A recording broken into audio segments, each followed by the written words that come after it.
Hey guys, Andrew here with the chopping block. This is a Highcom level 3 steel plate.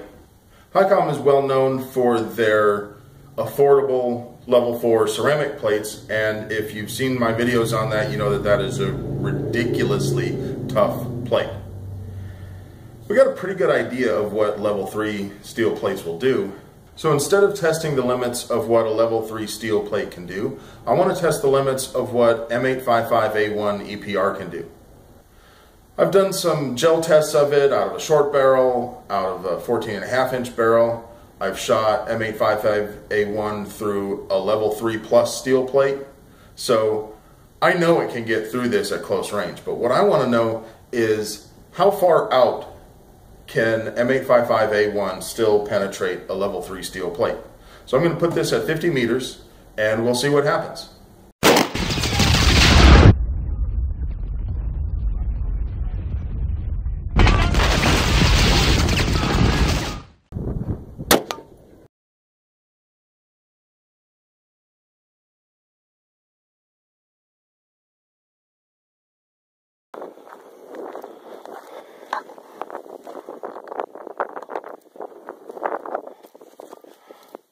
Well, that's a good solid stop right there.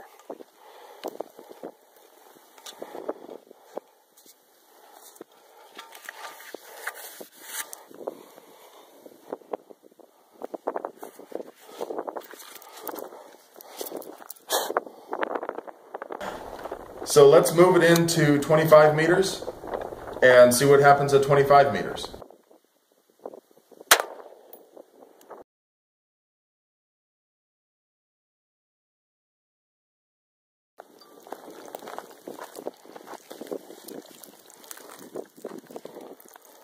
A bunch of fragments came off of it too.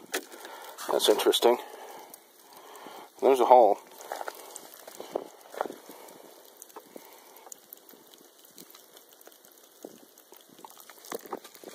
There's the back side.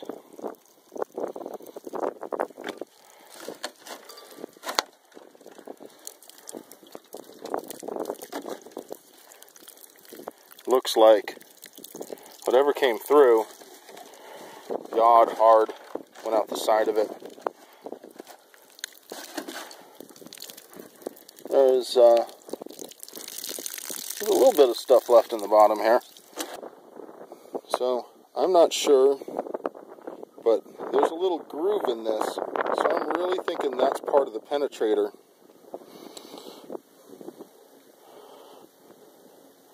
Not sure what that is either. There's a little bronze colored coating on it, so I don't know. That could also be a piece of the penetrator. It's hard to say. Wow, that was fairly definitive. You may not have gotten a good view of it out there in the bright sunlight, so I cut away some of the coating so we could get a better look at it. And up close, you can see this is the impact at 50 meters. And this is the impact at 25 meters. What's kind of interesting here is that the 50 meter impact still dug out a fair amount of steel from the face of this. And that's not real common.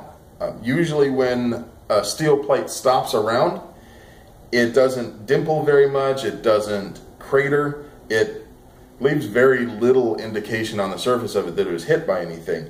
So this is pretty interesting on its own, just the fact that that steel tip dug into it a fair amount. The other thing that's also kind of interesting is this copper that was deposited at the edges of the hole for the 25 meter version, for the 25 meter test.